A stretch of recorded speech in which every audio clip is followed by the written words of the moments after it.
اس ضمن میں مجھے ایک واقعہ یاد آ رہا ہے. یہ واقعہ امام راضی نے نقل کیا اپنی تفسیر کبیر میں، اور یہ ہے آغاز وحی سے قبل کا واقعہ.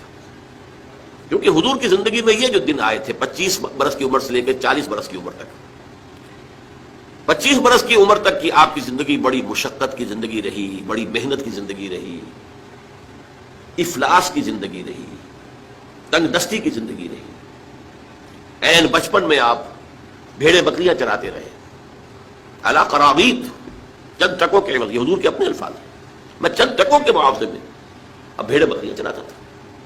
پھر آپ ذرا بڑے ہوئے، اس لیے کہ ابو طالب جو ہے وہ بہت ہی مفلس انسان تھے.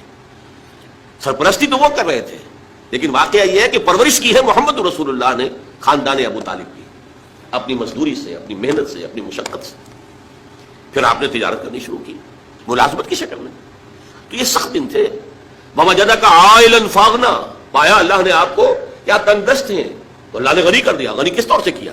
حضرت خدیجہ سے شادی ہوئی 25 برس کی عمر میں، جو عرب کی متمول ترین خاتون، ان کی اپنی فرمائش پر یہ شادی ہوئی، انتہائی محبت کرنے والی. تو واقعہ میں آپ کو سنا رہا تھا کہ اس زمانے میں یہ 25 برس سے لے کر اور 40 برس کی عمر شریف کے مابین کبھی یہ واقعہ پیش آیا ہے کہ حضور ایک دفعہ کہیں نکل گئے مکے سے باہر. مختلف وادیاں ہیں، پہاڑ ہیں، پہاڑوں کے مابین وادیاں. ایک وادی میں آپ نے دیکھا وہ قبیلہ آ کر پڑاؤ ڈالے ہوئے ہے، انتہائی مفلوق الحال، بھوک کی وجہ سے جسم سوکھ کر کانٹے ہوئے ہیں، تن پر کپڑے نہیں ہیں. حالت دیکھ کر آپ آئے انتہائی ملول اور غمگین ہو کر، گھر میں آ کر چادر لے کر لیٹ گئے. اب پوچھا حضرت خدیجہ نے کیا ماجرا ہے، کیا معاملہ ہے؟ آپ نے فرمایا میں گیا تھا باہر فلاں وادی میں، میں نے یہ دیکھا فلاں گھاٹی میں قبیلہ ہے، پڑاؤ ڈالے ہوئے ہیں اور یہ حال ہے. حضرت خدیجہ اور فرمانے لگے کہ میرے پاس دولت نہیں ہے کہ میں ان کے لیے مدد کر سکوں. سرمایہ تو حضرت خدیجہ کا تھا نا، آپ کی اپنی ذاتی دولت تو نہیں تھی. اس پر حضرت خدیجہ نے فرمایا اچھا آپ جائیے اور بڑے بڑے قریش کے چند سرداروں کے نام لیے کہ ان کو بلا لائیے. حضور گئے، وہ سب آ گئے. اتنی دیر میں اتنا بڑا ڈھیر اشرفیوں کا حضرت خدیجہ نے لگا دیا کہ جب حضور آ کر بیٹھے تو اس کے پیچھے چھپ گئے. اور پھر کہا ان سرداروں نے قریش سے مخاطب ہو کر آپ سب لوگ گواہ رہے ہیں میں نے یہ ساری دولت محمد کے حوالے کی صلی اللہ علیہ وسلم، وہ جیسے چاہیں اسے خرچ کریں. تو ایسی بیوی جس نے ساتھ دیا. میں اگر اس موضوع پر چونکہ میرے کچھ خاص احساسات اس میں وہ بیان کروں گا تو پھر بہت وقت نکل جائے گا کہ حضرت خدیجہ رضی اللہ تعالیٰ عنہ کا کیا مقام تھا جسے ہم میں سے اکثر نہیں جانتے. ہمارے یہاں تو جیسے ہے گرفتار ابو بکر و علی ہوشیار باش، یا ابو بکر کی فضیلت رضی اللہ تعالیٰ عنہ اہل سنت کے نزدیک یا اہل تشیع کے نزدیک حضرت علی کی فضیلت اسی میں ہے، گرفتار ہے، اسی میں جھگڑا ہے. اسی طرح عائشہ اور فاطمہ کا جھگڑا ہے.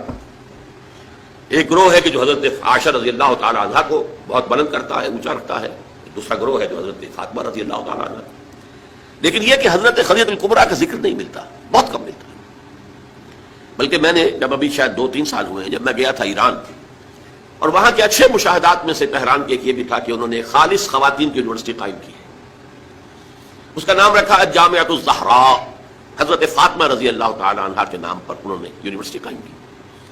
تو جب ایک ملاقات میں ان کا وہ ٹاپ کا سٹاف وغیرہ جمع تھا یونیورسٹی کا، میں نے کہا کاش آپ نے اس کا نام جامعۃ الخدیجہ الکبریٰ رکھا ہوتا تو چونکے.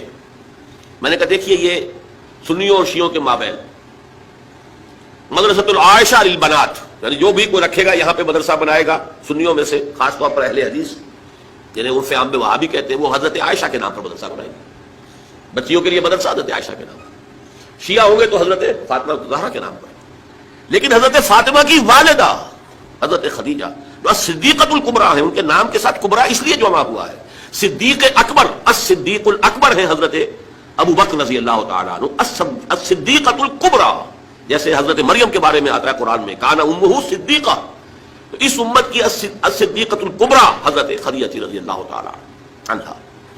اور ایک بات راز کی ہے جو میں کہہ رہا ہوں، عام طور پر عام خطابات میں یہ باتیں نہیں کہی جاتی.